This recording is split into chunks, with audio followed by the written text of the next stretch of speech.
fucking hoes and popping pillies, man, I feel just like a rock star. Hey guys, how's it going, and welcome back to another video on my channel. Now today, something a little bit different, something I haven't done before. I'm going to be reacting, but not to the usual stuff. We're going to be reacting to the Manchester United fixtures for the upcoming Premier League season. Now, I don't have the luxury of a green screen, so you're going to have to deal with me being in a little box in the bottom corner as usual out of the way while I'm talking you through sort of the fixtures that are on your screen. And yeah, just thought I'd give my reaction to these, highlight some key games, some key areas of the season that are going to be quite vital to us, and then give a prediction on where I think we're going to finish, seeing as I know a lot of people who watch me are Manchester United fans if they come over from my Twitter, so I thought this would be a pretty nice video to do.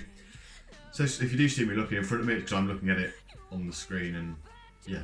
Anyway, so starting off in August, we start with Chelsea at home. Now, that is a big game to be starting the season with, and it's one that could prove quite vital, essentially, in how high up the table we are in the first part of the season. With it being the first game, obviously nothing's decided in one game, but starting against another top of the table sort of team, big rivals of ours as well, at home, we want to obviously start the season well, in front of our own fans, get a win over Chelsea, and hopefully we can kick on from there.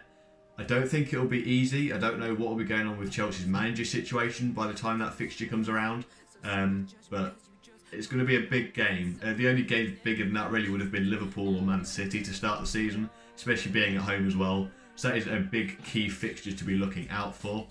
Following that in August, we go away to Wolves. Now, we don't have the best record against Wolves, as we know from the FA Cup and pretty much any competition we've played them in. 2-1 seems to be a recurring theme. Hopefully we can flip that back in our favour this time rather than it being a loss, but who even knows at this point. Crystal Palace at home. Palace are always a hard team to play against, but we should be looking to get the win there. And then away to Southampton. Again, struggled last season. Be interesting to see how they do this season, but again should be looking for a win. So in that first month of August, ideally obviously we want 12 points. I probably can see us getting, realistically, hopefully 10 if we're lucky. I'd say probably kicking off against Chelsea would be hard, but I'm hoping to get a win there. Wolves we struggle against, so I'd take a draw, and then wins against Palace and Southampton. Moving into September, we've got a bit of a break there. I'm assuming that's an international thing. We go home to Leicester. Again, Leicester, always a hard team to play against, but hoping to pick up some points there. Away to West Ham, and then home against Arsenal to finish off September. So the start of the season is relatively tricky, really, when you look at it in respect of, we've got Chelsea and Arsenal, which are obviously top 5 teams, give or take. Arsenal and Chelsea, both at home fixtures to start the season, which is kind of swaying it in our favour a little bit, playing at home, rather than doing the away game first. However, they're going to be hard games, obviously. Wolves are always a hard team to play against, as are Leicester. West Ham are a bit of a bogey team for us through the years. So it's not an easy start. So this could be like a pivotal time. Obviously, the first 7 games, we need to get as many points on the board there as we can to kind of kickstart the rest of our season. If we start poorly, it's probably going to be over. Again, looking at top 3, depending how we strengthen the team in this transfer window. But yeah, quite a difficult start. Moving into October, we're away at Newcastle, who have recently, I think, been taken over or will be being taken over. So if they've got money to spend, they bring in some big names. I mean, Newcastle again are a bit of a bogey team to us anyway, but even more so if they've got more money to spend, bringing in some new talent could be quite a difficult game as well away. Then we're home to Liverpool, and if it's anything like this season, we've got no chance there. As much as I hate to say it, new signing Daniel James is actually looking really, really good, but signing Daniel James isn't going to reverse the results and positioning we had with Liverpool in this season. So I think we might struggle there. And then we go away to Norwich, a newly promoted team. And I don't mind Norwich at all, but obviously we should be looking to get the win there. Moving into November, we go away to Bournemouth. Again, another team we should be looking at beating with relative ease. Home to Brighton, who luckily just managed to stay up this season. Again, a win there. Away at Sheffield United, newly promoted team. If they get all of their kind of top transfer targets that they've spoke that they're looking for, which are new goalkeepers and strengthening, I feel like it could be a bit of a... Who was it? The team that signed Fulham. It could be another Fulham sort of season, or it could be the complete opposite and it could go well, as many expected it to for Fulham. They could finish 10th, or they could be completely relegated. It depends how they gel and who they manage to bring in. And then another newly promoted team in Aston Villa to finish off November at home. So you see the start of the season was relatively hard. Newcastle and then Liverpool. After the 19th of October through to the end of November, we should be looking to win all of those with relative ease. We've got all three of the newly promoted teams alongside Brighton and Bournemouth, who aren't the strongest at all, so we should be looking to get a full amount of points there. Going back to October, Liverpool I think will probably struggle. Newcastle and Norwich we should get the win, so we're looking 6 out of 9 points there, realistically. September, again we should be looking to win all of them. Maybe Arsenal could pose a bit of a worry there, so maybe 7 points should we get a draw. If we perform, we'll be alright and we'll be up there. If we carry on the way we were doing last season, we could struggle. December is the busy period. We got Tottenham at home, followed by Manchester City away to start December. Sorry, two very, very difficult games. So off the back of a relatively easy run, we're now heading back into some quite difficult games and quite congested at time as well. Everton at home, again, it's never easy to play Everton. Watford away as well, much like I keep saying that there's not an easy game really in the Premier League anymore. Obviously, unless you're a newly promoted team or say Brighton, Bournemouth, you can say they're relatively easy.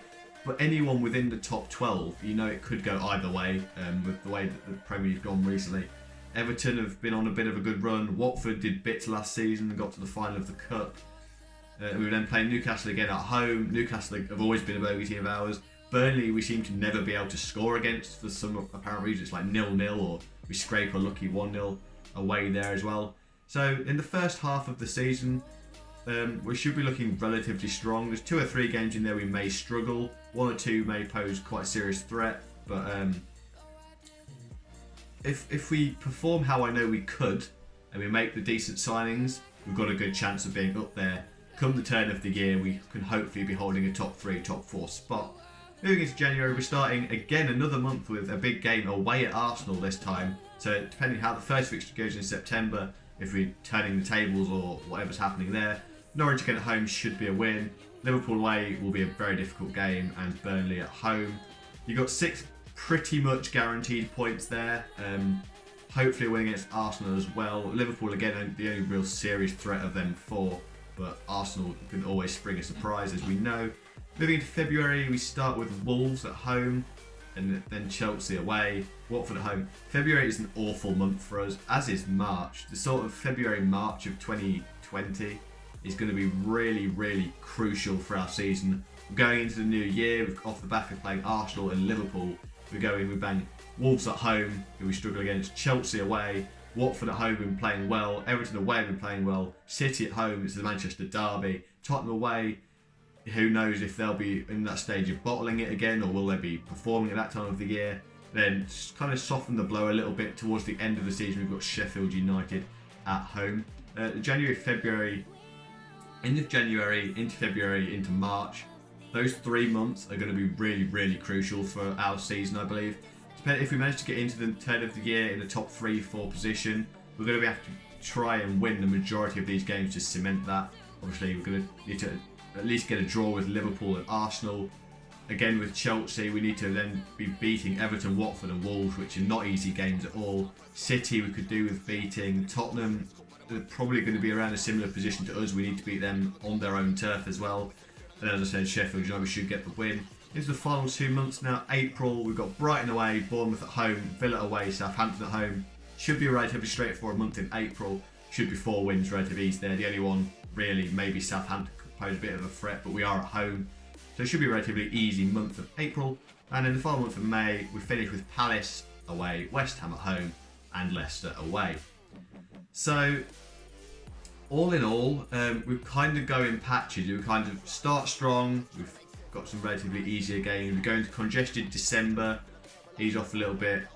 Come back in at some big games: Arsenal, Liverpool, Chelsea, Watford, Everton, City, Tottenham. Big games there, January, February, March. And then the ease out of it. So we kind of go bam straight in, start of the season, some difficult games. We ease off for a month or 2. We're back in with a congested fixture list and some big games as well. and then we ease off again at the end of the season. If we can maintain form on those kind of the hard areas of January, February, March, if we can keep just plugging away, picking up points, just try, basically don't lose during that period. Get the wins where we can.